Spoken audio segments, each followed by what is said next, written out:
Why a Mini? Why is exactly the reason why. This is a pre-production 2001 Mini Cooper. Now, the launch of the Mini Cooper by BMW was set to be in July. However, they had to make many cars for press launches, dealership photographs, dealerships to have, techs to have time to work on them, take them apart, reassemble them, get used to them before the big launch. This is one of those cars. The launch was in July, like I mentioned. This is a May built Mini Cooper. There's many differences to this car that were then changed on the launch of July. I'll run through all those changes with you now. However, I thought I'd introduce you to my Mini Cooper and the reasons why I wanted to own one.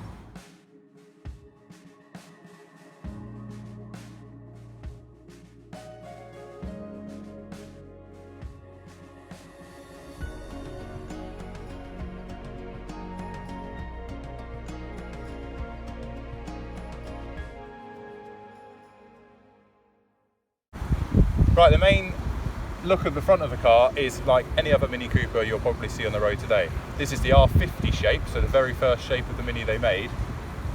My car, going from the BMW VinChecker, was a dealership car, so it has a full dealership pack, and by that it means it has pretty much everything that they offered at the time inside.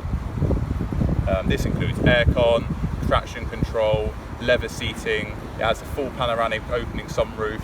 It has everything inside it, and that is exactly what I wanted when I came to look for a Y-Reg.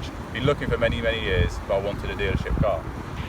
The main difference at the front of the car is in here is silver, or body coloured to the car. Now later on in July, when the cars were launched, all of this insert here on the lower half of the bumper was black. This was just for ease of production, they've just put the grille in. But to notice a genuine Y-Reg car, it will have body colour between that slap.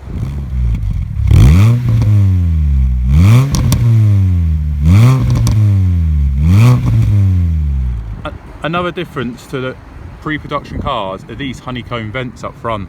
The honeycomb is much wider, and that is a massive telltale sign of a pre-production car. I will drop a picture in after of what was later put on the 2001 cars.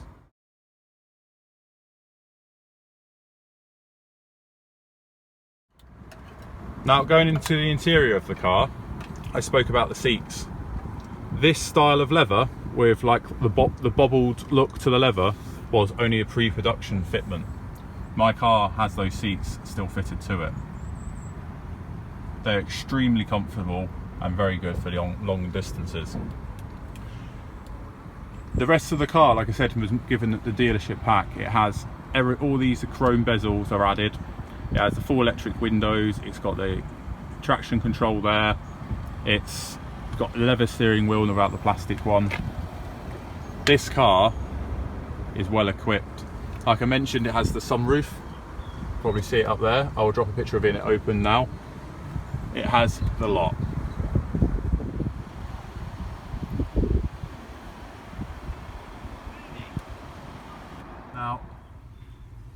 Now on the inside of the car, all the pedals have Mini embossed into them. This is also another feature of an early car.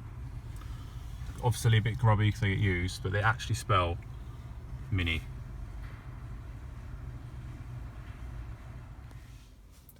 Now on the interior of the car, it is much the same along the dash area as a regular R50 Mini. Like I mentioned, mine's had the chrome pack added into it.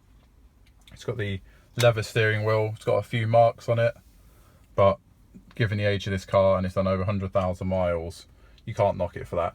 It's got all your trip computer gauges. It's had an aftermarket radio fitted to it, unfortunately. However, I use it a lot daily, so it's nice to have that creature comfort of the Bluetooth.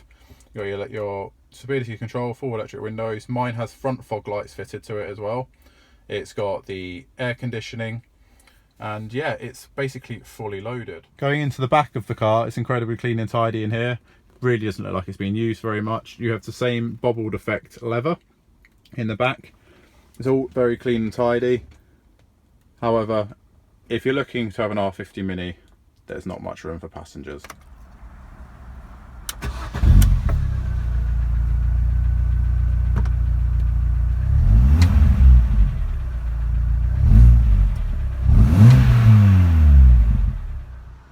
Right, I hope you can see why I wanted to own this car.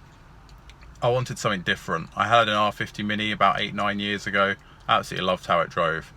The people that sort of slate these cars, the real classic Mini enthusiasts, I get it to a point, but you need to drive one. Me personally, you would have seen from the rest of my channel on my Instagram page, and anyone that's personally friends with me, I love the classic Mini. I really, the passion for the classic Mini for me is where it's at. But until you've driven an R50 Mini, you can't slate them. You either love it or you'll hate it, but you really can appreciate this early Mini is the closest the modern Mini will be to the classic. BMW really did study the classic Mini. They really did take a lot of influence from the classic Mini. You've seen the centre binnacle in here. You've seen this, the way it rides is a very firm, well-controlled drive, which the Mini, if you point to a bend and it'll go around it, this does exactly the same. Yes, it's bigger. Yes, it's more refined. Yes, it's made by BMW. They've made this car, they've kept the Mini alive. Whether you like this Mini, whether you like what they're making now, that's up to you to decide. But you really need to try and get out and experience an R50 Mini. They are a lovely drive. I personally daily drive this car. It's a bit of sacrilege maybe, but it is a cracking car to drive daily. It is fun. It is a modern day go-kart, and it takes the strain of my classics, and I sort of alternate the driving. If you're looking to buy an R50, there's a few things to look out for. They're prone to head gasket issues, like following suit with the classic Mini. So check the expansion bottle at the back near the bulkhead. They can get very brittle, therefore start leaking, therefore cause a water leak. Onset head gasket issues. Check that expansion tank is what I'd do. Other than that, you've got to bear in mind these cars are 18 years old. These early cars are 18 years old, and they're gonna have their issues just like anyone else, any other used car on the market. That said, go and look for one. The other thing I will say about early Minis is just there's a few, they can be electrical gremlins. You need to find one that's been looked after by an enthusiast. If you're into your classic cars or you're just looking for a modern Mini to drive, I can't think of a better investment to have. These early cars are the sort of investments you want to tuck away. I hope I can keep hold of this one. However, cars change, things change all the time for me. So I've had the experience of owning one, and it truly is a special thing to drive for that respect. It's just a little bit different. Anyone else that sees it as an R50 Mini, but to me, and to anyone that knows about them, they're a little bit more special. Going on from that, there is the Y Register. They have a Facebook forum, and they have an actual website. If you do own a 2001 car, so not necessarily a Y Reg, or you own a 51 plated car, they're collating all the details for those cars on there, the chassis numbers, basically keeping tabs on what's left and what's still about worldwide. Now, a Y registered car doesn't necessarily mean it is pre-production. It'll have to be built in May, or basically before July, to be a pre-production car. The launch of the Mini, the production of the Mini was July. That was when they came out. That said, they are very collectible cars. Even a 51 plated car can be an early chassis number. So don't knock them, go see them. These early R50s are definitely becoming collectible.